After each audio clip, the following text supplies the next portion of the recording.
VS classes के YouTube channel पे आप सभी का स्वागत है। आज की क्लास में हम देखेंगे मध्य प्रदेश की न्यायपालिका। इससे पहले दो पार्ट हमने देखे हैं राज्य व्यवस्था के अंतर्गत, जिसमें आपका विधायिका, उसके बाद कार्यपालिका देखा हुआ है हमने। आप वीडियो हमारे चैनल पर जा कर के देख सकते हैं। अब हम पढ़ेंगे यहाँ पे न्यायपालिका के बारे में। ठीक है, हेडिंग दे देते हैं।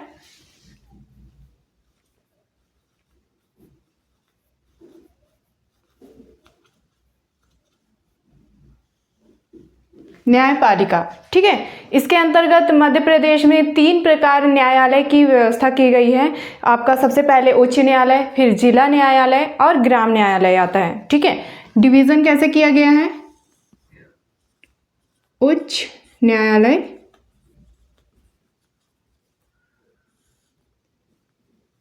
ठीक है, जिला न्यायालय, इसके बाद आता है ग्राम न्यायालय।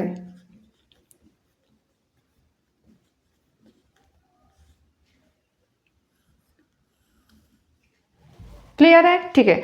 उच्च न्यायालय की स्थापना मध्य प्रदेश में किस अनुच्छेद के तहत की गई है? तो आर्टिकल 214, ठीक है, आर्टिकल 214, ठीक है, इसके अंतर्गत उच्च न्यायालय की स्थापना की गई है सभी जगह। ठीक।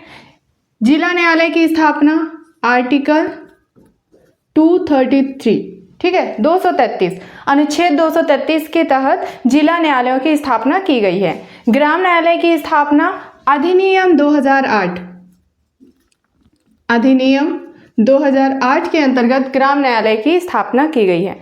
मध्य प्रदेश उच्च न्यायालय का नाम है जबलपुर, जबलपुर हाई कोर्ट, जो कि 1 नवंबर 1956 को अस्तित्व में आया था। ठीक है, मध्य प्रदेश का उच्च न्यायालय जबलपुर,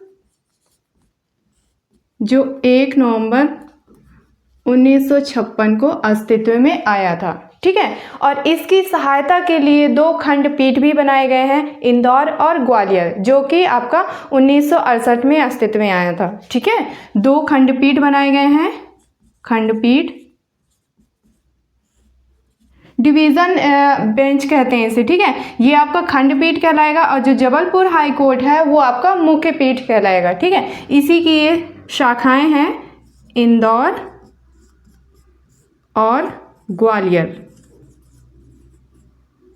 ठीक, और ये दोनों 1968 में बनाए गए थे। ठीक है, अगर आपसे पूछा जाए कि भारत का पहला न्यायालय कहाँ है, तो भारत का पहला न्यायालय कहाँ पर बनाया गया था, तो आपको पता होगा, आपने हिस्ट्री पढ़ी होगी, तो कलकत्ता हाई कोर्ट। ये भारत का पहला हाई कोर्ट है, कलकत्ता हाई कोर्ट। ठीक है, और ये आपका बना था 1 जुलाई 1862 में अस्तित्व में आया था। क्लियर है इतनी चीज़ें? ठीक है। अच्छा, वर्तमान में तो हमारा जो हाई कोर्ट है वो जबलपुर में है, 1 नवंबर 1956 को अस्तित्व में आया था। लेकिन इससे पहले जो समय है वहाँ पर जो हाई कोर्ट था वो कौन सा था? तो मध्य प्रदेश का प्रथम हाई कोर्ट की हम बात कर रहे हैं यहाँ पे। तो मध्य प्रदेश का प्रथम उच्च न्यायालय हाई कोर्ट वो थी नागपुर हाई कोर्ट। ठीक है, नागपुर हाई कोर्ट। ये कब आया था अस्तित्व में? तो ये आपका 2 जनवरी 1936 को ये बना था। ठीक है, इसके संस्थापक हैं सम्राट जॉर्ज पंचम, इन्होंने इसकी स्थापना करवाई थी। ठीक है, संस्थापक, सारी चीज़ें देख लेते हैं आराम से। संस्थापक हैं जॉर्ज पंचम। ठीक, जॉर्ज पंचम ने नागपुर हाई कोर्ट की स्थापना भारत शासन अधिनियम 1935 के तहत की थी। ठीक है, आधार क्या था हमारा? आधार था उस समय भारत शासन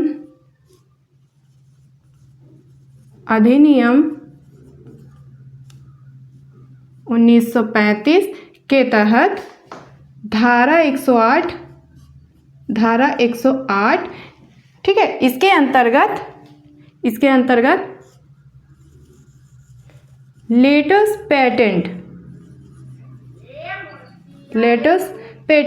इसके माध्यम से ये जो आपका नागपुर हाई कोर्ट है इसे स्थापित किया गया था। लेटेस्ट पेटेंट क्या होता है? एक कानूनी पत्र होता है, एक आदेश होता है शासन की तरफ से, उसे लेटेस्ट पेटेंट कहते हैं। ठीक है, तो जो नागपुर हाई कोर्ट है वो हमारे मध्य प्रदेश का पहला उच्च न्यायालय है, पहला हाई कोर्ट है। 2 जनवरी 1936 को ये अस्तित्व में आया था। इसके संस्थापक जॉर्ज पंचम है। भारत शासन अधिनियम 1935 के तहत धारा 108 के अंतर्गत लेटेस्ट पेटेंट के माध्यम से इसे स्थापित किया गया था। ठीक है, और जब इसे बनाया गया था, किसके लिए बनाया गया था? तो आपको पता है मध्य प्रदेश पहले कैसे सीपी और बरार, सेंट्रल प्रोविंसेस और बरार, इन 2 भागों में बटा हुआ था। ठीक है, और इन्हीं दोनों के लिए ये हाई कोर्ट बनाई गई थी। इतनी चीजें क्लियर है? स्क्रीनशॉट ले लीजिए।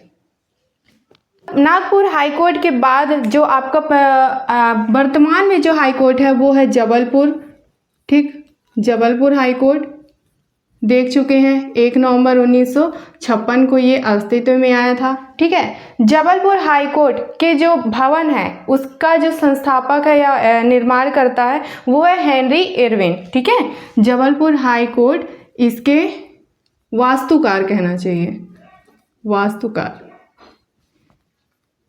Henry Irwin.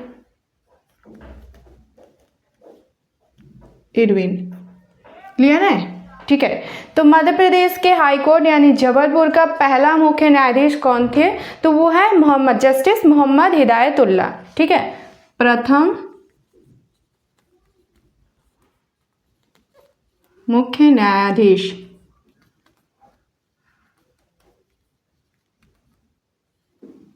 प्रथम मुख्य न्यायाधीश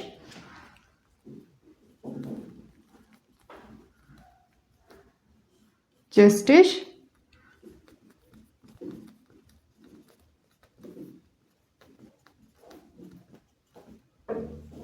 मोहम्मद हिदायतुल्लाह। ठीक है, प्रथम मुख्य न्यायाधीश। इनकी एक ऑटोबायोग्राफी भी प्रकाशित हुई थी। ठीक है, इनकी आत्मकथा जिसका नाम था माई ऑन बॉसवेल, मोहम्मद हिदायतुल्लाह की आत्मकथा। ठीक है, इसके बाद प्रथम महिला मुख्य न्यायाधीश, प्रथम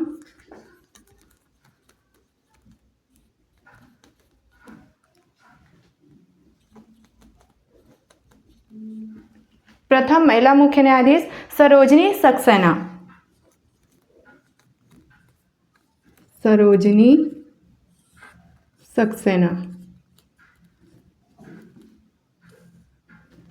ठीक है, चलिए, मध्य प्रदेश के ऐसे मुख्य न्यायाधीश जो भारत के राष्ट्रपति और उपराष्ट्रपति दोनों रहे हों तो वो कौन है? तो वो भी यही थे आपके मोहम्मद हिदायतुल्लाह। ठीक है, ये भारत के राष्ट्रपति भी रह चुके हैं और उपराष्ट्रपति भी रह चुके हैं। ये इंपॉर्टेंट फैक्ट है, इन्हें ध्यान रखिएगा।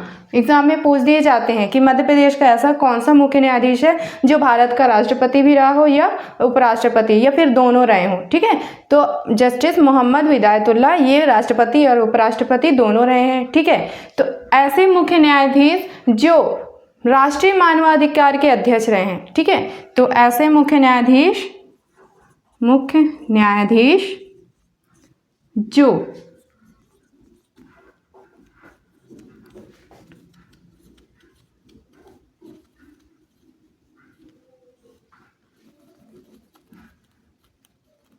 ठीक है राष्ट्रीय मानवाधिकार के अध्यक्ष रहे हैं वो हैं जे.एस. वर्मा।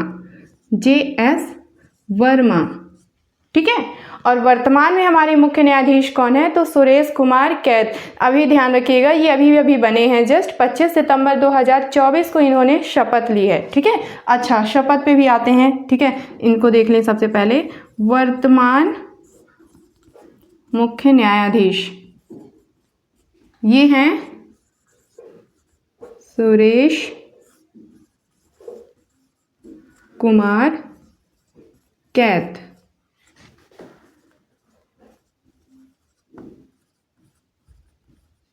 पच्चीस सितंबर 2024 को इन्होंने अपना पद ग्रहण किया है, शपथ लिया है। ठीक है, शपथ से बात आती है कि जो हाई कोर्ट है, हाई कोर्ट के मुख्य न्यायाधीश, उन्हें शपथ कौन दिलाता है? ठीक है, तो शपथ उन्हें दिलाते हैं राज्यपाल। ठीक है। मुख्य न्यायाधीश को शपथ राज्यपाल दिलाते हैं, ठीक है। एक चीज़ तो क्लियर है कि जो आपका हाई कोर्ट है वो आर्टिकल 2114 यानी 214 के तहत बनता है, ठीक है। और जो आपके मुख्य न्यायाधीश हैं उनको शपथ राज्यपाल दिलाते हैं। नियुक्ति कौन करता है? तो इनकी नियुक्ति राष्ट्रपति करते हैं, नियुक्ति राष्ट्रपति करते हैं, शपथ राज्यपाल दिलाते हैं। और जब ये अपना जो त्याग पत्र है वो किसे देंगे? तो जो नियुक्त करेगा उन्हीं को ये अपना त्याग पत्र देंगे, ठीक है। तो ये त्याग पत्र राष्ट्रपति को देंगे, त्याग पत्र राष्ट्रपति को देंगे, ठीक है। दूसरा, अच्छा, कौन ऐसा व्यक्ति है जो हाई कोर्ट का मुख्य न्यायाधीश बन सकता है, चीफ जस्टिस बन सकता है?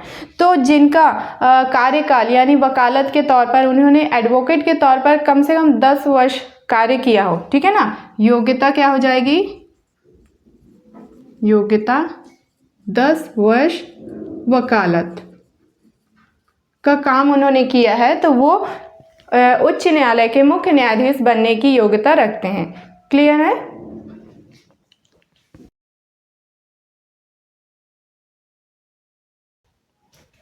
ओके, कुछ न्यायाधीश के नाम यहाँ पर इंपॉर्टेंट है, क्वेश्चन पूछ दिए जाते हैं एग्जाम में। जैसे देखिए, मुख्य न्यायाधीश जो सुप्रीम कोर्ट के न्यायाधीश व मुख्य न्यायाधीश रहे हैं, ठीक है। कौन कौन है?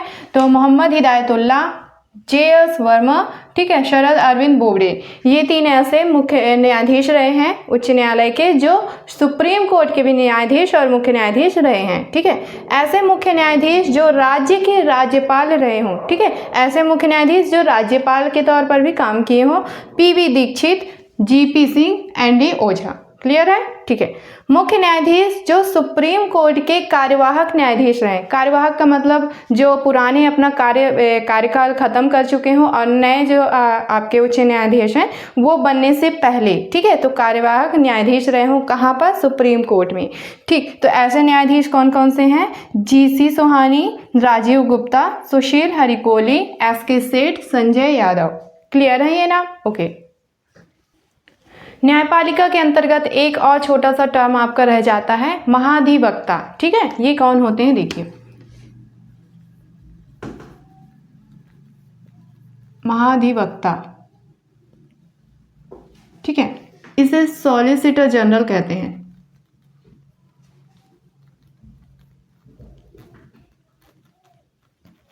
ठीक। इसे विधि अधिकारी भी कहते हैं, विधि या कानून अधिकारी, ठीक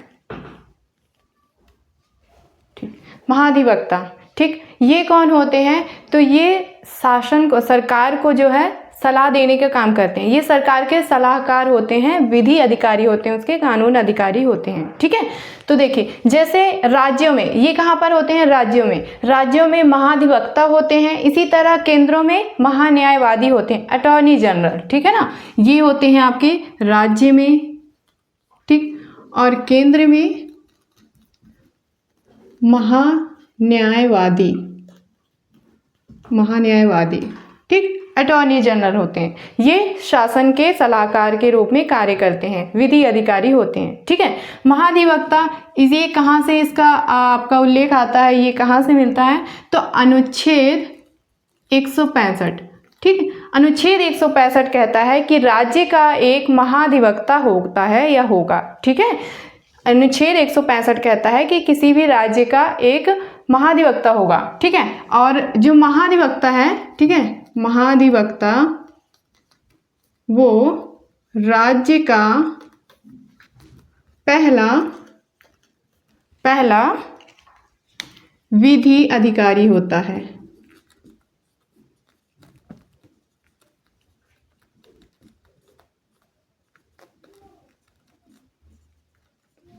ठीक है। क्लियर है? अनुच्छेद 165 बोलता है कि महाधिवक्ता राज्य का पहला विधि अधिकारी होता है। जैसे राज्य का पहला व्यक्ति राज्यपाल होता है, पहला सेवक अधिकारी जो होता है सचिव होता है, उसी तरह पहला विधि अधिकारी जो है महाधिवक्ता होता है। केंद्र में महान्यायवादी होते हैं। क्लियर है? इनकी नियुक्ति राज्यपाल करते हैं, नियुक्ति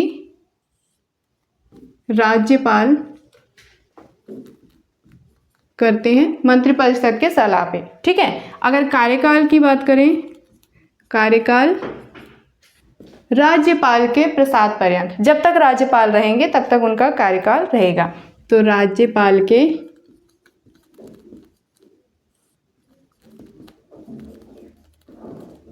प्रसाद पर्यंत, ठीक है। और योग्यता, इनकी योग्यता वही होगी जो उच्च न्यायालय के मुख्य न्यायाधीश की होती है, ठीक है। यानी कि 10 वर्ष वकालत, ठीक। इन्होंने वकालत में वकील के तौर पर 10 वर्ष कम से कम काम किया हो तो वो महाधिवक्ता बन सकता है।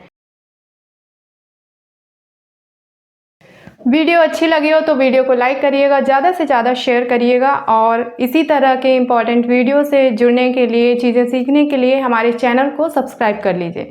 मिलते हैं अगली वीडियो में।